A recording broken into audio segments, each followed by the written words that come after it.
अस्सलाम वालेकुम एवरीवन, कैसे हैं आप सब लोग? उम्मीद है आप सब लोग खैरियत से होंगे। मैं भी बिल्कुल ठीक हूँ।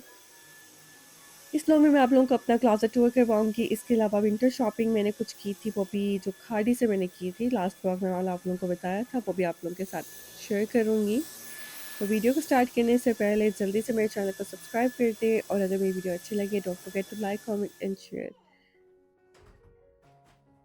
सो अभी मैं अपना रूम क्लीन कर रही थी। मैंने यहाँ पर सारा वैक्यूम वगैरह की है। और ये रूम जो है ना, ये मास्टर बेडरूम है। मैंने आपको बताया था मेरे घर में 3 रूम्स हैं और 2 रूम जो है ना बहुत छोटे साइज़ के हैं। उनमें सिर्फ़ एक बेड लग जाए तो उसके बाद रूम में स्पेस ही नहीं रहती और यहाँ पर यूएसए में घर इसी तरह के ही हैं। 2 रूम्स बहुत छोटे होते हैं और एक मास्टर बेडरूम होता है। अब ये मेरा मास्टर बेडरूम जो है ना, ये काफ़ी बड़े साइज़ का है। इसमें वॉक इन क्लोज़ेट भी है और अटैच बाथरूम भी है। और यहाँ पे मास्टर बेडरूम को ही सबसे ज़्यादा स्पेस दी जाती है। बहुत देर से मैं सोच रही थी कि अपने रूम के लिए एक लॉन्ग वॉल मिरर लेकर आऊँ एंड फाइनली मुझे ये अच्छा होम सेंस से मिल गया था, तो मैं ले आई इसको। और मुझे $70 का मिला था। वैसे मेरे रूम में ऑलरेडी एक ड्रेसिंग टेबल है, लेकिन उसका जो मिरर है बहुत छोटे साइज़ का है। उसमें आपको अपनी फुल लुक भी नज़र नहीं आती है। तो मैंने कहा यार नहीं, मुझे ना एक कॉर्नर के लिए एक लॉन्ग मिरर लेना चाहिए जिसमें आपको अपनी फुल लुक भी नज़र आए। और वैसे भी ये बहुत ट्रेंडी लगता है आजकल, तो सबने ही अपने घर में मुझे लगता है रखे होंगे लॉन्ग मिरर्स। एनीवेज़ वैसे इसको हम वॉल के साथ भी हैंग कर सकते हैं, लेकिन मैं इसको वॉल के साथ नहीं हैंग करूँगी, मैंने ऐसे ही कॉर्नर में इसको रख दी है। तो मैंने इसको ग्लास स्प्रे के साथ सारा क्लीन किया है, बहुत अच्छे से क्लीन हो गया है। और साइड पर ये था कि जो ग्लू थी ना वो नहीं उतर रही थी, क्योंकि इन्होंने शीशे के ऊपर ही प्राइस टैग लगाया हुआ था, उसको मैंने रिमूव किया है, लेकिन इसके नीचे से जो ग्लू है ना वो इतनी स्टिकी है वो उतर ही नहीं रही। मैंने एक ये ग्लू गन स्प्रे ला के रखा हुआ है। अगर कहीं भी सरफेस के ऊपर कोई स्टिकी ग्लू या टैग वगैरह लग जाता है वो, तो जब वो रिमूव नहीं होते ना तो फिर मैं ये स्प्रे का यूज़ करती हूँ, इसके साथ बहुत ईज़िली क्लीन हो जाता है। और ये देख लें, ये कितना अच्छे से क्लीन हो गया है। वैसे ये कॉर्नर पे पड़ा हुआ बहुत अच्छा लग रहा था, इसके साथ रूम की लुक और भी ज़्यादा अच्छी लग रही थी।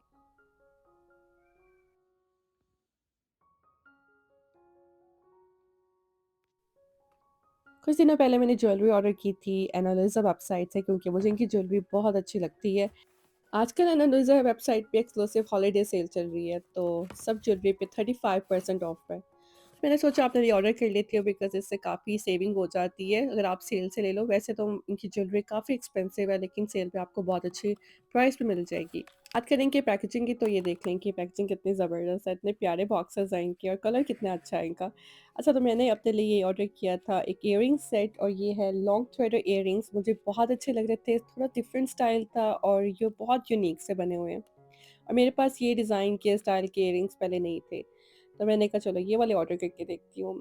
इनको वियर करना इतना ईज़ी है और मुझे पहले लग रहा था कि पता नहीं कि ठीक से पहने भी जाएँगे कि नहीं, लेकिन ये बहुत कंफर्टेबल है, इतने मज़े के हैं, पहने हुए बिल्कुल फ़ील ही नहीं हो रहा था मैंने अपने ईयर्स में कुछ पहना भी हुआ है।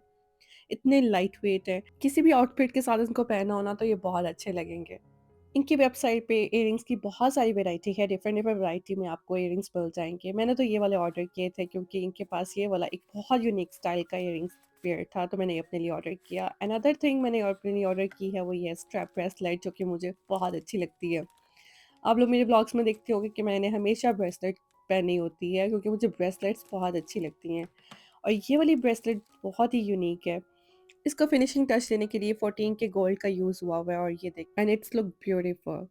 और इसके साथ अलग से थोड़ी-सी एक्सटेंशन भी है, अगर आपने एक्सटेंशन का यूज़ करना है तो वो भी कर सकते हैं, लेकिन मेरे हाथ में ये बिल्कुल फिट आई और इतनी अच्छी लग रही है ये पहनी हुई। And it also come with 2 years warranty. अगर आप अच्छी ज्वेलरी फाइंड कर रहे हैं, अपने लिए लेना चाहते हैं या किसी को गिफ्ट देना चाहते हैं, Ana Luisa jewellery is the best option for you, क्योंकि इनके पास बहुत सारे डिफरेंट-डिफरेंट डिज़ाइन में ज्वेलरीज़ है, ब्रेसलेट्स में, नेकलेस में, इयररिंग्स में, रिंग्स में। तो एक बार आप ज़रूर विज़िट करें इनकी वेबसाइट पे, लिंक मैं आपको इनका डिस्क्रिप्शन बॉक्स पे दे दूँगी। और आजकल तो 35% ऑफ है, तो ज़रूर आप अपने लिए लें और इस हॉलिडे सीज़न सेल से फ़ायदा उठाएँ। सबसे पहले आपको मैं अपनी शॉपिंग दिखा देती हूँ, जो मैंने खाड़ी से की थी शॉपिंग अपनी रिसेंटली। और तब से मैंने ला के रखी हुई थी, अभी तक मैंने इनको ना यूज़ नहीं किया, एक भी ड्रेस नहीं मैंने वियर किया। थोड़ी-सी कलेक्शन आप लोगों के साथ शेयर करती हूँ। ये वाला ड्रेस मुझे बहुत अच्छा लगा था। इसके ऊपर सारी एम्ब्रॉयडरी हुई है, इसके नेक लाइन पर भी और इसके साथ जो है ना इसके स्लीव्स पर। अब ये शर्ट जो है ना थोड़े बड़े साइज़ की है, लेकिन अब मेरे पास और कोई ऑप्शन नहीं, क्योंकि मुझे ये शर्ट बहुत अच्छी लगी, लेकिन इसमें साइज़ अवेलेबल नहीं है। तो मैंने सोचा इसको मैं खुद ही थोड़ा बहुत टाइट कर लूँगी घर में ही। इसके साथ ट्राउज़र है, वो भी इसमें भी कोई साइज़ अवेलेबल नहीं था, बट शुक्र है ट्राउज़र बिल्कुल ठीक साइज़ का मुझे मिल गया था, बट शर्ट जो है ना बस उसको मैं ठीक कर लूँगी। प्राइसेज़ इनकी इस तरह से थी कि जो शर्ट थी ना वो $30 की है और जो ट्राउज़र थे आई थिंक 25 टू $30 के थे। ये ओरिजिनल प्राइसेज़ हैं, लेकिन ये क्योंकि मुझे मिले हैं 50 टू 70% ऑफ पे, तो आई थिंक ये शर्ट होगी $15 की होगी, इतनी ही मुझे कम प्राइस में मिले। बट मैं हैरान थी क्योंकि यहाँ पर इतनी सेल वो भी पाकिस्तानी ड्रेसेस पे लगी हो, तो वो थोड़ी-सी हैरानगी होती है देख के। एनीवेज़ तो इसके साथ मैंने ना एक ट्राउज़र लिया था, पहले जो मैं लेके आई थी वो कैप्री स्टाइल का था। और वो साइज़ मुझे बिल्कुल भी परफेक्ट नहीं था, तो फिर मैंने उसको एक्सचेंज करवा के ये ट्राउज़र ले लिया था क्योंकि कैपरी में साइज़ेज़ अवेलेबल ही नहीं थे। तो ये वाला साइज़ फिर मुझे मिल गया था, कलर सेम ही था, तो फिर मैंने ये ले लिया और ये वाली शर्ट भी बहुत अच्छी लग रही थी। वो कितनी कलरफुल है, लेकिन इसके साथ ना ट्राउज़र जो मुझे मिला वो बहुत प्रिंटेड है और मुझे इतने प्रिंटेड ट्राउज़र्स जो है ना अच्छे नहीं लगते पहनना, बहुत अजीब से लगते हैं। तो वो ये वाला ट्राउज़र इसके साथ। तो मैं सोच रही थी कि इसके साथ प्लेन ट्राउज़र होता ना तो वो ज़्यादा अच्छा लगता।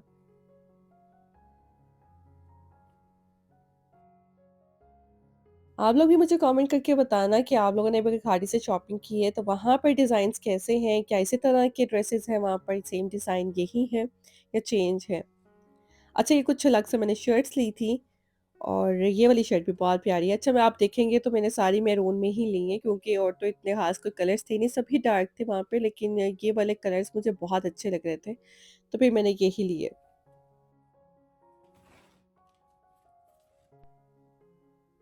अब ये जो है ना ये 10 साइज़ है, पर ये स्टिल बहुत बिग है, अभी 10 साइज़ स्मॉल है। लेकिन ये फिर भी बहुत बड़ा साइज़ है, मुझे ऐसा लग रहा था जैसे कि मैं अजीब लगूँगी इसको पहन के।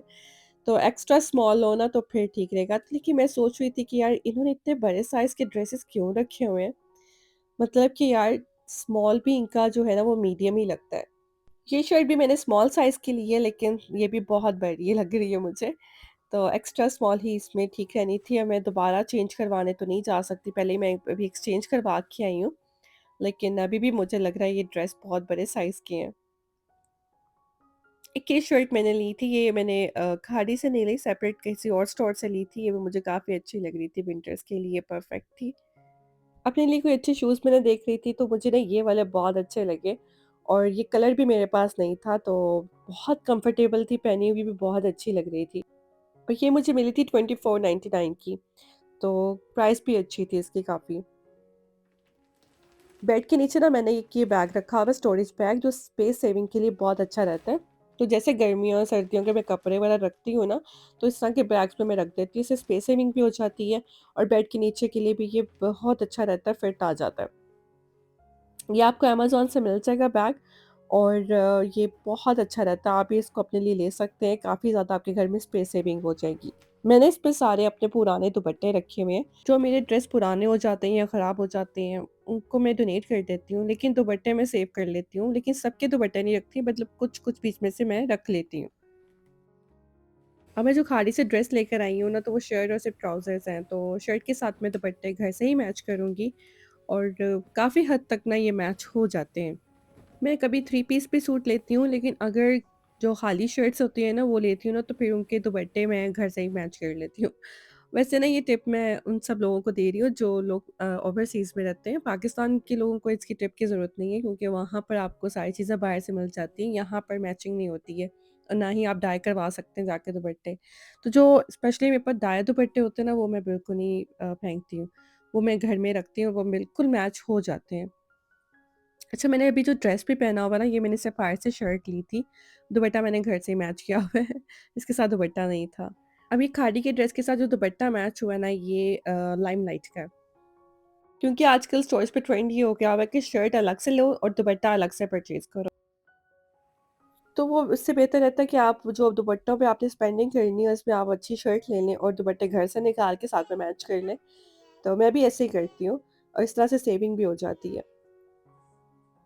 है तो यहाँ पर जो है ना मैं अपने कपड़ों को सबको हैंग कर रही हूँ, वरना अगर ये बैग में रहे तो ऐसे बैग में ही पड़े रह जाएँगे, मैं इनको यूज़ नहीं करूँगी। क्योंकि जो हैंग की हुई चीज़ होती है ना सामने आपको नज़र आ रही होती है, तो इसलिए फिर आपको याद रहता है कि आपने ये चीज़ें भी यूज़ करनी है अपनी।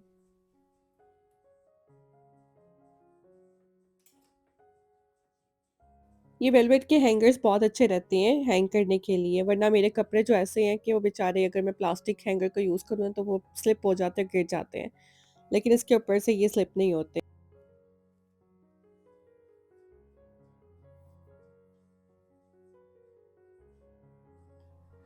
कपड़ों को मैं यहाँ पे अभी हैंग कर रही हूँ अपने कर्टन की रॉड के ऊपर, तो यहाँ पे भी ना अच्छे तरह से हैंग हो जाते हैं। बट ये काम आप लोग कभी मत कीजिएगा क्योंकि इससे होगा कि रॉड गिर भी सकता है। तो ये मैं कर रही हूँ तो इसका मतलब ये नहीं है कि मैं आप लोगों को सजेस्ट कर रही हूँ कि इस तरह क्या करें आप लोग। एनीवेज़ तो मैं यहाँ पर जा रही हूँ अपनी वॉकिंग क्लोज़ेट पे और यहाँ पर मैं अपने सारे कपड़ों को हैंग करूँगी। बिल्कुल सामने ही मैंने अपने कपड़ों को हैंग किया होता है। और इधर मेरे वो वाले सारे ड्रेसेस होते हैं जो कि मेरे रेगुलर डेली बेसिस पे यूज़ होने वाले होते हैं। इसके अलावा कहीं आने-जाने के लिए जो फैंसी मेरा ड्रेस होते हैं मेरे, वो दूसरे रूम में मैंने क्लोज़ेट पे रखे होते हैं। यहाँ पर वो वाले ड्रेसेस मैं नहीं रखती। अब यहाँ पर क्योंकि मेरी सारी विंटर कलेक्शन है और पहले समर की थी, तो समर की मैंने सारी उठा दी थी, तो यहाँ पे सारी जैकेट्स वगैरह मैंने अपनी रखी हुई हैं, विंटर्स के कपड़े हैं कुछ और ये मेरे सारे बैग्स हैं, जो आप लोग कलेक्शन देखना चाह रहे थे। बहुत मुझे रिक्वेस्ट कर रहे थे नगीन अपनी बैग्स की कलेक्शन दिखा दे, तो मेरे पास कोई इतने ज़्यादा बैग्स नहीं हैं, थोड़े से बैग्स हैं, क्योंकि मैं जब यूज़ करती हूँ ना, तो मैं थोड़े टाइम बाद डोनेट कर देती हूँ, क्योंकि मेरे घर में इतनी ज़्यादा स्पेस नहीं है कि मैं बहुत सारी चीज़ें रख सकूँ। इन बिन्स के अंदर मैंने अपने वॉलेट और क्लच रखे हुए हैं। जो छोटे साइज़ के मेरे बैग्स हैं ना, वो मैंने इनमें सेपरेट रखे हुए हैं। बस यही मेरे पास बैग्स कलेक्शन है, जो कि आप मेरे से अब बहुत रिक्वेस्ट कर रहे थे कि नगीन आप की अपनी कलेक्शन दिखा दें। तो बस यही है और इसके अलावा जो बैग्स मैंने कुछ ऑर्डर किए हुए हैं, तो मैं आप लोगों के साथ आगे इंशाल्लाह शेयर करूँगी, जैसे वो मुझे रिसीव होंगे।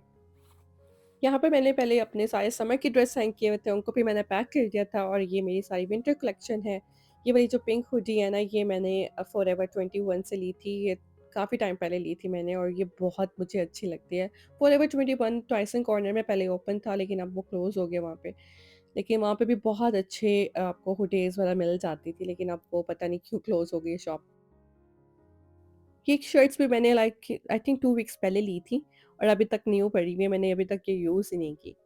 और ये वाला जो एक स्कार्फ होल्डर है, ये मैंने अपने कपड़ों के पीछे वाली साइड पर हैंग किया हुआ है और ये बहुत यूज़फुल है। मैंने अपने सारे स्कार्फ वगैरह इस पे ना रखे होते हैं, इस तरह से सामने नज़र आ रहे होते हैं। जो भी मुझे चाहिए होता है मैं उसको बस निकाल लेती हूँ। इस तरह से सारे मेरे स्कार्फ बहुत अच्छे से ऑर्गेनाइज़ रहते हैं और जो भी मुझे यूज़ करना होता है, मुझे वो नज़र आ जाता है सामने। मुझे बार-बार ढूँढना नहीं पड़ता, कोई भी मुझे अगर स्कार्फ चाहिए या दुपट्टा चाहिए होता है, तो बहुत अच्छे से इसमें ऑर्गेनाइज़ हो जाते हैं। ये ऑर्गेनाइज़ होल्डर आपको अमेज़न से मिल जाएगा, तो मैं इसका डिस्क्रिप्शन बॉक्स में आपको लिंक दे दूँगी। क्लोज़ेट को ऑर्गेनाइज़ करने के लिए ना हमेशा अच्छे-अच्छे ऑर्गेनाइज़र्स का यूज़ किया करें, जो कि बहुत यूज़फुल होते हैं और ये इतने महँगे भी नहीं होते हैं, बहुत चीप प्राइसेज़ में आपको मिल जाते हैं, लेकिन इससे ये है कि आपकी क्लोज़ेट बहुत अच्छे से ऑर्गेनाइज़ हो जाती है। मेरी जो क्लोज़ेट है ना, वो लाइक इसमें जो शेल्फ़्स बनी हुई हैं, इतनी ज़्यादा इसमें ऑर्गेनाइज़र नहीं है, तो मैं आगे सोच रही थी कि इंशाल्लाह इसको जो है ना, इसको सारा रेनोवेट करवा के ना मैं पूरा इसमें वुड की शेल्फ़्स बनवाऊँगी। तो अभी मैं सोच ही रही हूँ इस पे, तो थोड़ा चेंज कर लूँगी इसको आगे जाके। ये मेरी कुछ शूज़ कलेक्शन है और इनमें जो पम्प्स है ना, वो ज़्यादा मैं यूज़ करती हूँ। बाकी जो मेरे शूज़ हैं वो इतने यूज़ नहीं होते क्योंकि बहुत हाई हील्स हैं और पाकिस्तान में जब मैं थी तब मैं यूज़ किया करती थी। लेकिन जब से मैं यहाँ पर आई हूँ ना, तो मेरी हील्स पहनने की आदत ख़त्म हो गई है क्योंकि यहाँ पर हील्स पहनी नहीं जाती हैं ज़्यादा।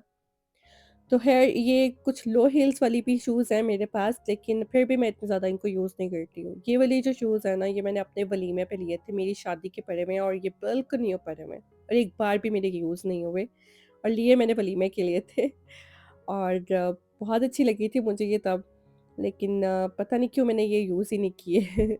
इसकी हील इतनी लॉन्ग है कि पहनी भी नहीं जाती मुझसे। एक ये शेल्फ है जिसमें मैंने अपने ट्राउज़र्स और जीन्स और मेरे नाइट सूट्स पड़े होते हैं। मैं प्रेफ़र करती हूँ ज़्यादा ना अपने कपड़ों को हैंग करके रखना, तो मैंने आपने देखा होगा मैंने जैकेट्स भी अपनी सारी हैंग करके रखी हुई हैं। क्योंकि ना इससे होता है कि एकदम मेस नहीं होता ज़्यादा और आपको हर चीज़ क्लियर अपनी नज़र आ जाती है। बाकी ये जो शेल्फ्स हैं ना, इनमें मैं ज़्यादा ट्राउज़र्स और जीन्स वगैरह रखती हूँ और ये बिन्स मैंने कुछ रखी हुई हैं जिसमें मैं सिर्फ़ अपने नाइट सूट्स रखती हूँ। और ये बहुत अच्छे ऑर्गनाइज़र्स हैं और इससे ना आपकी जो शेल्फ्स हैं ना, वो भी ऑर्गनाइज़ रहती हैं। अब ये मेरी वॉकिंग क्लोज़ेट है, तो इसमें मैंने अपना सारा सामान रखा हुआ है और काफ़ी हद तक जो है ना मेरी स्पेस सेविंग भी हो जाती है क्योंकि मैंने काफ़ी चीज़ों को ऑर्गनाइज़ करके रखा हुआ है।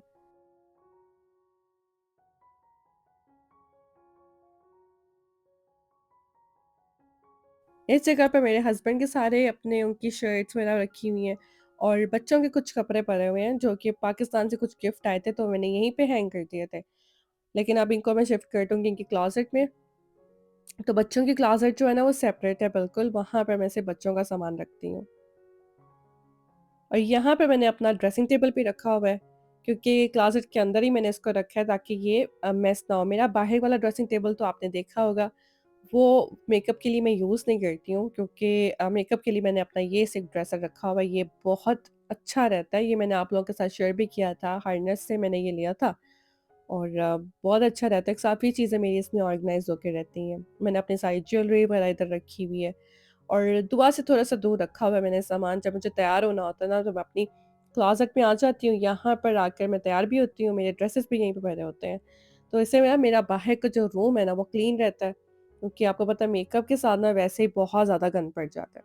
और यहीं पे मैंने अपने सारे स्ट्रेटनर ड्रायर्स वगैरह भी रखे हुए हैं, तो किसी चीज़ के लिए मुझे इधर-उधर नहीं जाना पड़ता, तो सारा कुछ मैंने अपना इसी जगह पर रखा हुआ है। और यहाँ पर इसी क्लोज़ेट में मैंने अपनी आयरन स्टैंड भी रखी हुई है। यहीं पर हम लोगों ने कपड़े वगैरह अपने इस्त्री करने होते हैं, तो वो भी बहुत ईज़ी है हमारे लिए, क्योंकि बाकी रूम्स में इतनी स्पेस नहीं है कि आयरन स्टैंड हम लोग कहीं और पे भी रख सकें।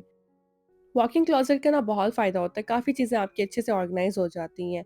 और बस ये था मेरा आज का व्लॉग एंड आई होप आप लोगों ने एन्जॉय किया होगा। प्लीज़ मुझे कमेंट करके ज़रूर बताना है आपको मेरा क्लोज़ेट टूर और मेरे ड्रेसेस कैसे लगे हैं। एना लुइसा की ज्वेलरी आप लोगों ने ज़रूर चेक करनी है, डिस्क्रिप्शन बॉक्स पे आपको उसका लिंक मिल जाएगा और आपने उनकी वेबसाइट को ज़रूर चेक करना है एक बार। और कमेंट पे अपना रिव्यू देना बिल्कुल मत भूलिएगा। इंशाल्लाह आपसे मुलाकात होती है नेक्स्ट व्लॉग पे। अपनी दुआ में बहुत सारा याद रखिएगा। अल्लाह हाफ़िज़।